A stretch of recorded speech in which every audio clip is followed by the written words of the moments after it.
Reliance நிறுவனத்தின் Jio giga fibre சேவை கூடிய விரைவில் வர்த்தக ரீதியாக நடைமுறைக்கு வரும் என்று தகவல் வெளியாகியுள்ளது.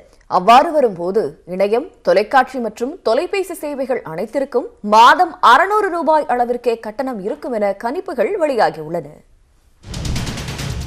செல்போன் இணைய சேவையில் ஒரு மிகப்பெரிய புரட்சியை ஏற்படுத்திய ரிலையன்ஸ் ஜியோ அடுத்த கட்டமாக கூடிய விரைவில் பிராட்பேண்ட் சேவையில் வர்த்தக ரீதியாக வரவுள்ளது. தற்போது ஜியோ கிகா ஃபைபர் அதிவேக இணைய சேவையை டெல்லி, மும்பையில் பரிசோதனை முயற்சியில் உள்ள நிலையில் இன்னும் 3 மாதத்திற்குள்ளாக தொலைபேசி இணைப்பு, தொலைக்காட்சி சேவை உள்ளிட்ட அனைத்தும் ஜியோ கிகா ஃபைபர் சேவையில் இணைக்கப்பட்டு அடுத்த 1 வருடத்திற்கு இலவசமாக வழங்கப்படும் என தெரிகிறது.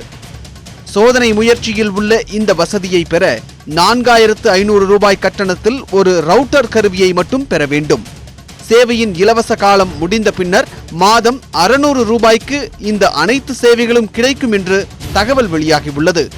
மும்பை, டெல்லியை தொடர்ந்து மேலும் 1600 நகரங்களில் அதிவேக இணைய சேவை அறிமுகம் செய்யப்பட உள்ளது. ஜியோ கிகா ஃபைபர் இணைப்பில் இன்டர்நெட் புரோட்டோகால், அதாவது இணையம் மூலமாகவே தொலைக்காட்சி சேவைகளும் வழங்கப்படும். இவ்வாறு இணையம் மூலம் இயங்கும் சேவை என்பதால் சிசிடிவி பதிவுகளை தனியாக டிவிஆர் கருவிகள் எதுவும் இல்லாமல் இணையத்தில் நேரடியாக பதிவு செய்யும் வசதி சாத்தியமாகும். தற்போது வயர் மூலம் வழங்கப்பட்டு வரும் பல்வேறு சேவைகளை ஜியோ கிகா ஃபைபர் சேவை மாற்றியமைக்கும். சாமானிய மக்கள் மாதந்தோறும் ஆயிரக்கணக்கில் இணையத்திற்கு செலவு செய்யும் நிலை கூடிய விரைவில் மாறும் என்று எதிர்பார்க்கப்படுகிறது. மற்றொரு புறம் இணையத்தில் பொருட்களை விற்பனை செய்யும் இ-காமர்ஸ் துறையிலும் களமிறங்க தேவையான அடிப்படை நடவடிக்கைகளை ரிலையன்ஸ் நிறுவனம் மேற்கொண்டுள்ளது.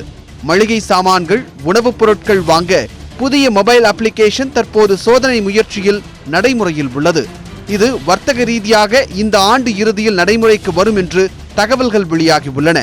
இந்த சேவையில் சிறு வணிகர்களும் இணைக்கப்பட்டு ஆர்டர் செய்யப்படும் பொருட்களை வாடிக்கையாளர்களிடம் கொண்டு சேர்க்க வணிகர்களுடன் ஒப்பந்தம் மேற்கொள்ளப்பட உள்ளது.